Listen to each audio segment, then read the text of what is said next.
This is Sarah Leslie with Go All In, helping entrepreneurs live the life they want to live right now, making the money they want to make the way they want to make it, while also living a rich and full life outside of their business. True personal freedom.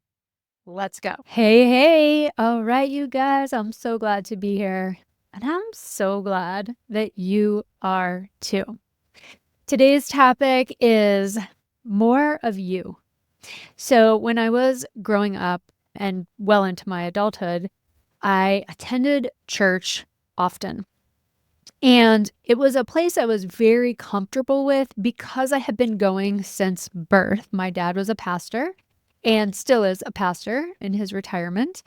And it was just part of my normal experience, right? And so growing up, we went, I don't know, probably 3 times a week. And at different points over the years, maybe less, maybe a little more. And then even into my adulthood, at different times, having a different relationship with the church. And I'm just speaking universally, depending on, again, it varied what church I was actually attending. And one of the sentiments that I have come to learn in a new way in the most recent years, I think is really important to take a look at because when this sentiment actually meant something totally different than what I used to think it meant, it wildly opened my mind up. And so I want that for you, of course. Any of the things that I think are going to help you get massive breakthroughs, I want to offer it up here for you. So in church growing up and also as an adult, again, these are at different churches over the years, this sentiment, more of you, God, and less of me, was communicated. And whether it was being read from scripture or a song. And so I remember specifically in my 30s, early 30s, probably late 20s, a particular song that I can remember singing this phrase for what seemed like long periods of time. And again, I actually loved these long sessions of song that we would have. I love to sing. If you've been around for a moment, that's been something I've been exploring now as an adult. And so it, at the time, certainly was a positive experience.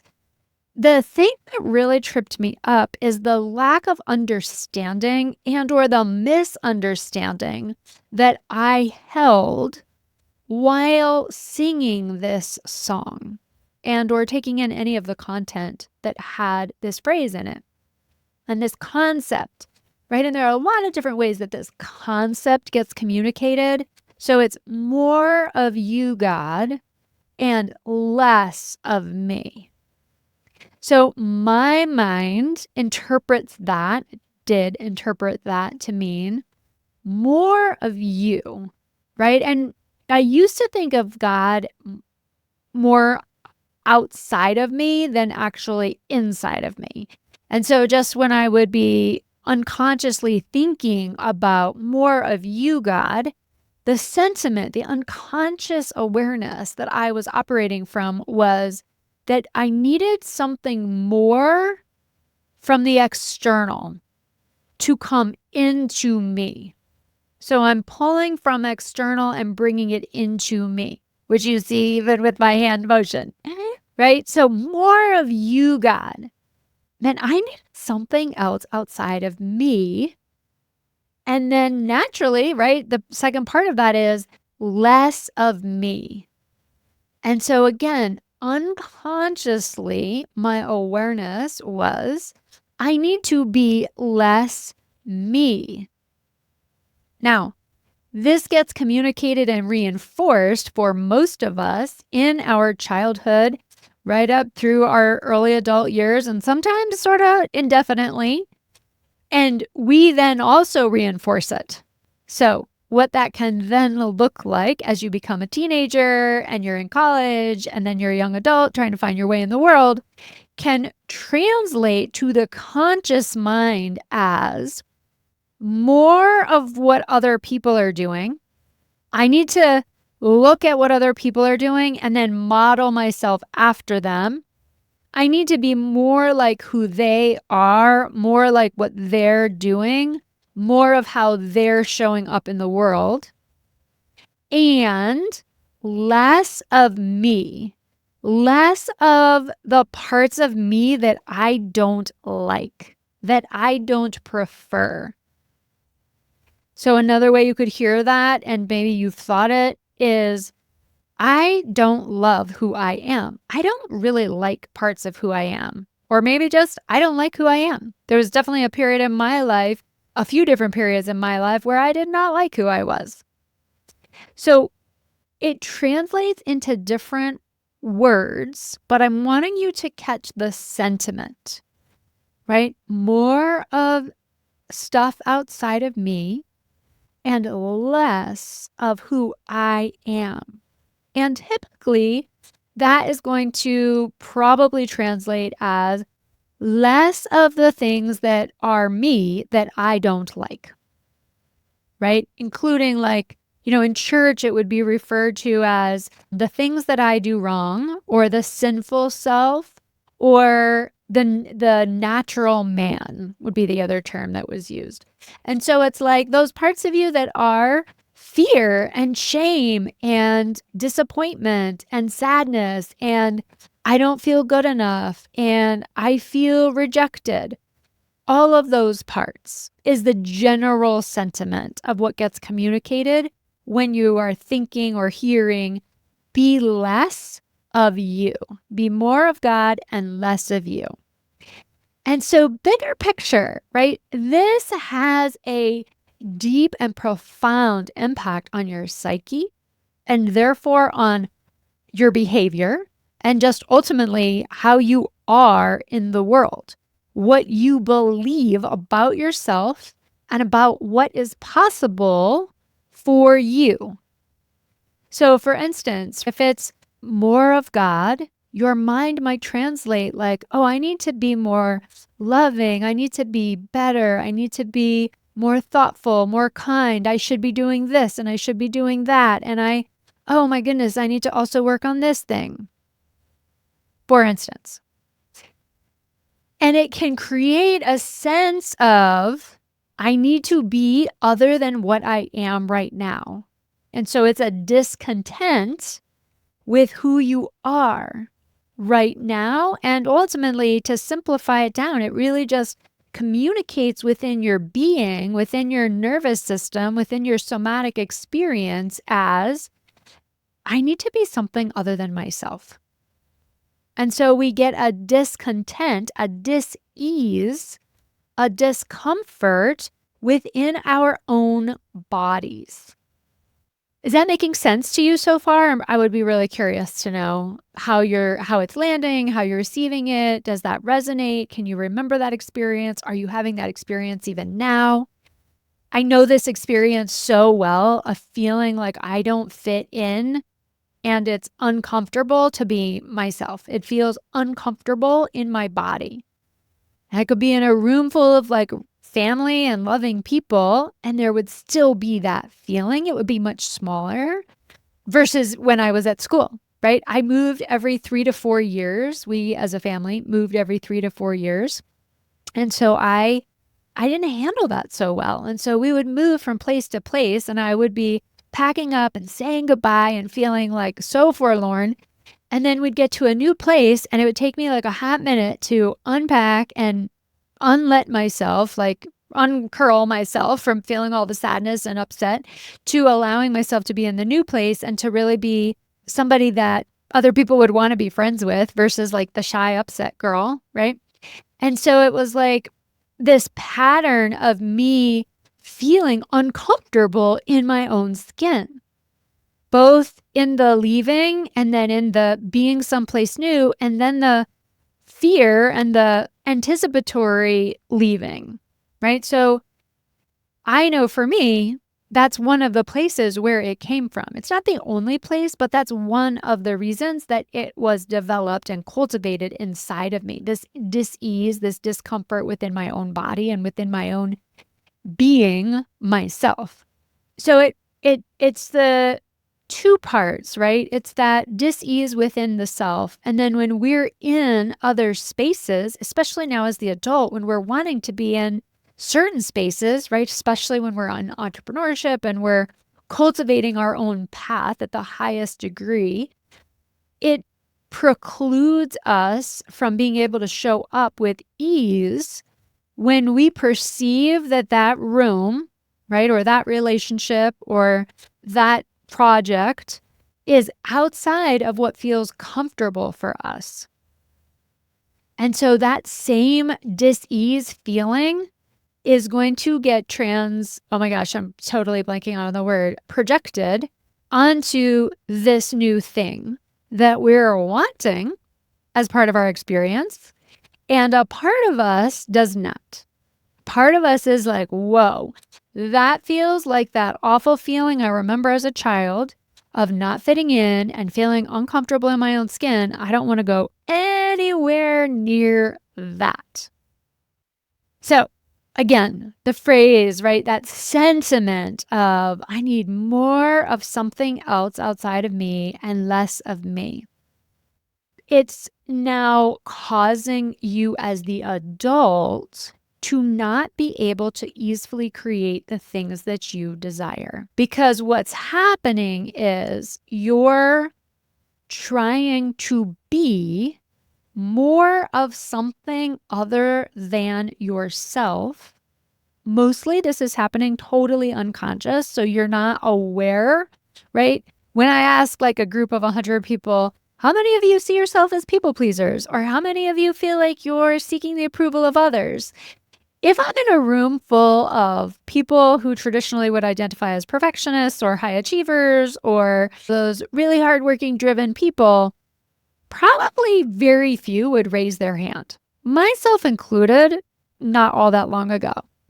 I would never consider myself to be like actually label myself as a people pleaser or seeking other people's approval or being someone who's listening to other people's opinions and thoughts on what I should be doing. I'll be like, that is definitely not happening. What I have since come to learn and appreciate in a radically new way is, yes, but that in fact was me and I had no idea. And I was a professional helper, right? For the first 20 years of my career, I was a psychotherapist. I went to every training. I absorbed everything there was that I could get my hands on to learn and what I felt interested in to learn, constantly learning. And I couldn't see the thing that's like right here. I couldn't see it. So that is how the design of being human is, where we will all have blind spots. And the reality is when you have something right here, you literally can't see what this says, right? If you've ever played that game before, you like flip it up here and you can't see it, but your teammates can. It's the same concept, and it's just literally how your brain, how your mind, the mechanism and the technology of the mind, that's the design. So I couldn't see how I was actually taking in all of these other voices and ruling my voice out. So it would be this unconscious presence of taking into account all of the different thoughts and notions and stirrings in my own mind and not actually seeking out the truth of my voice, right? Because again, what I had learned was more of God outside of me. Now, again, this was reinforced in so many different ways at school, at home, where there would be a sentiment of, I know and you don't. And so we carry that into adulthood. And it's also, just as a side note, I think one of the main reasons why people like us have a harder time accepting help from other people. It's part of why we struggle so much more than, we'll just say, sort of just average person, so much more specifically with receiving. And oftentimes why it takes us a while before we actually will pay money to have someone help us. Yeah, because it's so deeply ingrained, this notion that there's something essentially wrong with you. There's something inherently amiss inside of you. You really need to like work harder, be more successful, do more things to prove that you're actually able to fit in, hang with the rest of us, that you're good enough. And so that is because there's this deep rooted presence, this deep rooted belief of, I'm not okay. And really, other people outside of me know better. Again, our parents, like no one in our world is intentionally trying to sabotage us and set us on this terrible path for our futures. I just don't believe that humans do that to each other with malicious intent. And most of the time, it's really unconscious that parents pass along that information. So the goal here is not to blame anyone. The goal is to have an awareness so that you can actually shift it and just have a better life. And that is actually like so possible. And again, the main thing that I now do to help people in the work when I'm coaching people is to help them have a new awareness, an insight, a shift, a breakthrough that allows them to see, whoa, I have been living that way. I have been so wrapped up in all of the voices that I can't even find my own truth. I don't know what my own truth is. Or things like, oh my gosh, I really am seeking the approval of other people. I had no idea that was happening. Or yeah, oh my gosh, I do feel really uncomfortable with myself a lot of the time. Whoa, I didn't know what that was. I just thought it was anxiety or being really busy. I didn't know that's really what was going on with me. So my goal is always to help someone have that level of awareness. Because when we find something like what I found just a couple of weeks ago, this sentiment here, more of you, God, and less of me, it totally knocked me over. I mean, I was like on the call with my coach, like, holy shit. What I was actually singing about is completely not what I understood. It's the same thing as like looking for that one domino among like 100 dominoes. And when we knock that one domino over, it's going to now knock out like 50 other dominoes. That's the work that I do with people. And that is the work that I believe is what's truly at the essence of working smarter, not harder, is learning how to find that one domino. And it's not a strategy and it's not a tactic. So there are other organizations out there and industry coaches in the industry that would say it's a system or it's a tactic or it's a process that you need to implement to be able to then knock over those 50 dominoes. That's also true, of course, obviously.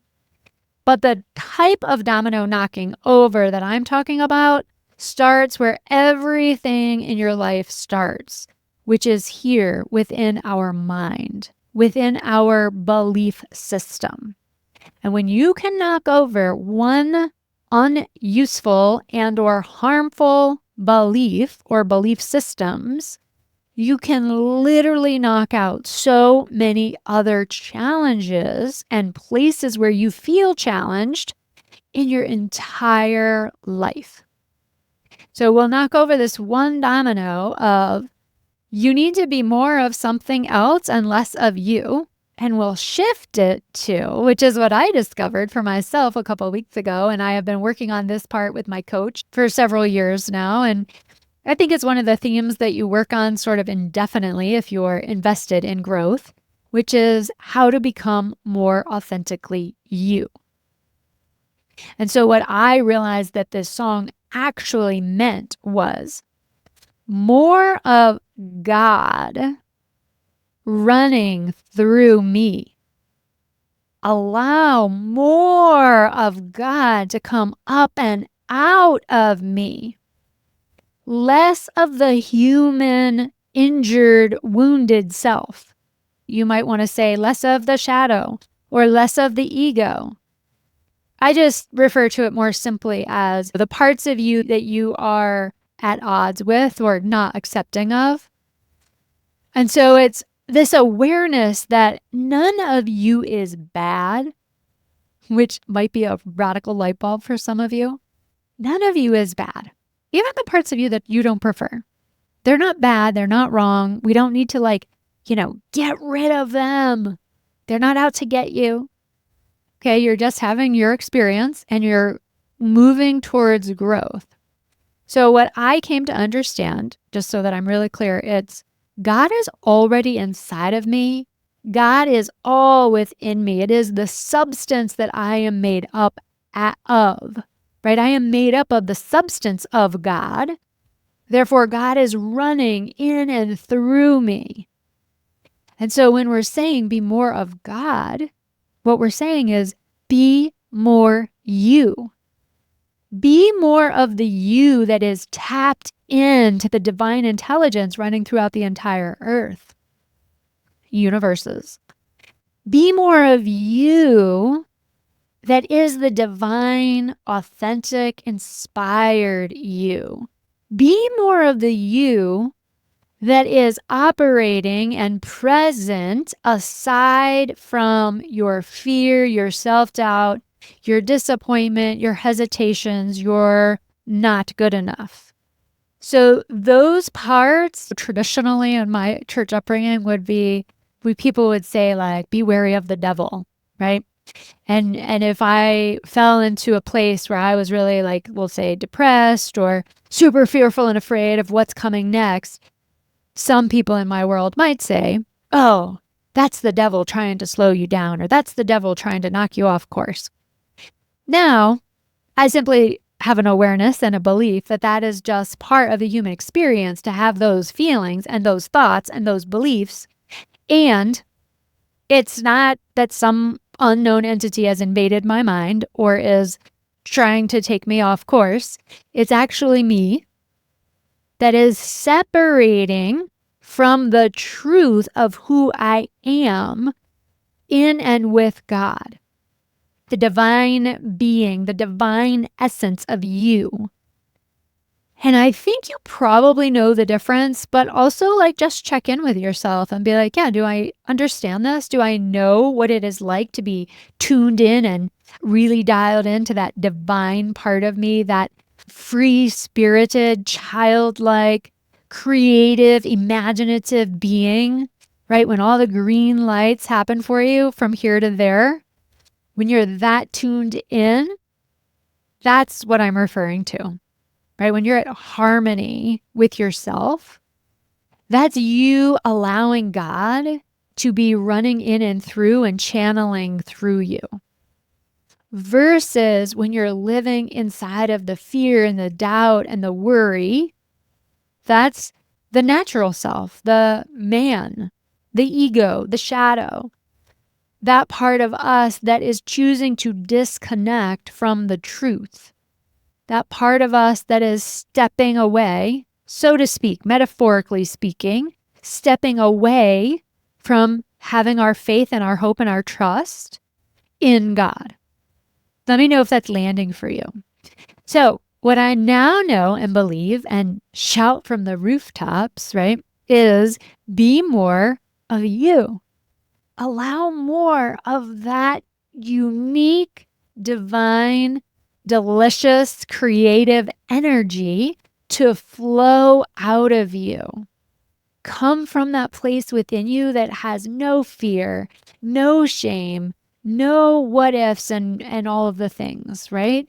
That fully brave, like free self, the full liberated version of you.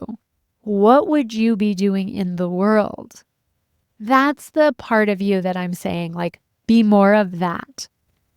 Resolve and work through and navigate the shame, the fear, and the self-doubt. Don't simply try to suppress it and push it to the side, because that's not the function of it. It's there to say, hey, flag on the play. There's something going on here that we need to really deeply look at, because it's slowing our growth down. It's slowing down my freedom to be the God divine part of me.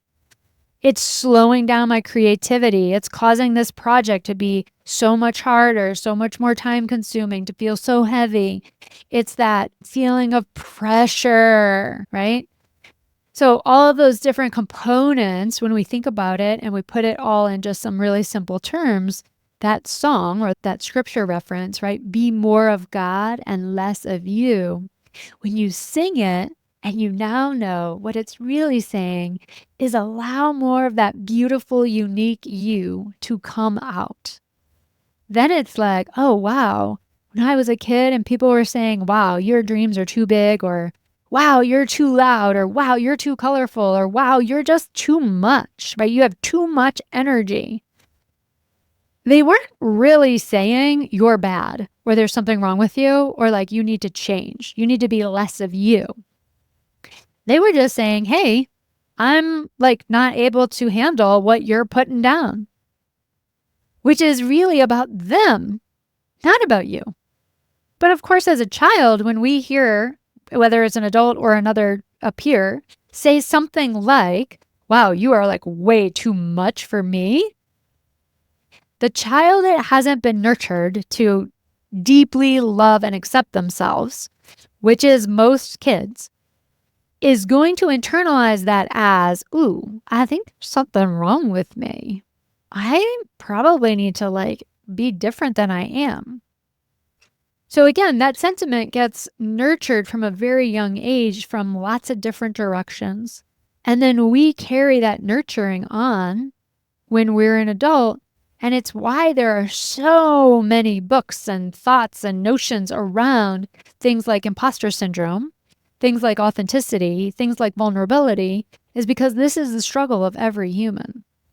We're all in this same journey together of wanting to be more of our authentic selves, unhindered by all of the times that we've heard there's something wrong with you in whatever words or sentiment it was communicated.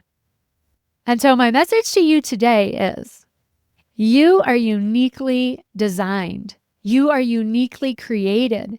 You have a unique brand, a unique flavor of divine energy surging through every being of your body with specific desires on your heart that are meant to be made manifest, that are meant to be realized while you're here as a human on the planet. And I implore you to align yourself with that vision of you and then bring someone in to help you do that deeper inner work, to help you remove the hindrances, to remove the blocks, to remove the parts of you that are uncomfortable with who you are, and allow more and more and more and more of that unique version of you to become and to be in and to be giving to the world.